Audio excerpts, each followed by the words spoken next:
So sobrang overload na po natin, sabay-sabay po ang dating ng mga project, pasahan ng deadlines, thesis, everything. Tapos pagdating mo ng church, mag-serve ka, buong hapon, nakakapagod po talaga. Amen. Pero dahil po, andyan po ang ating Panginoon, we have the strength to say, Lord, I will keep on fighting. Huwag po nating kalimutan, yung time po na si Jesus po ang siyang kumilos po sa ating buhay.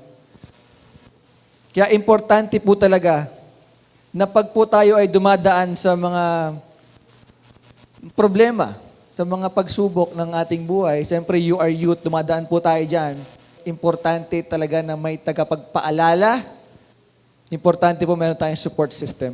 Bilang isang Kristiyano, bilang isang kabataan, importante po, pag di mo na kinakaya ang isang bagay, meron kang tatawagan na kaya kang suportahan.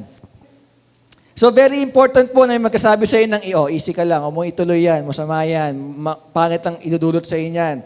Ang ganda po ng word po natin. Ibig sabihin po, we need a support system. Sabi po sa Google, sabi diyan, ano ba ang support system? A network of people who provide an individual with practical or emotional support. Ito po yung mga taong handang magbukas ng pinto po sa atin at ng tenga para pakinggan po tayo. Minsan po, di po tayo napapakinggan sa loob ng bahay, pero andyan po ang ating light group leaders para po tayo ay pakinggan.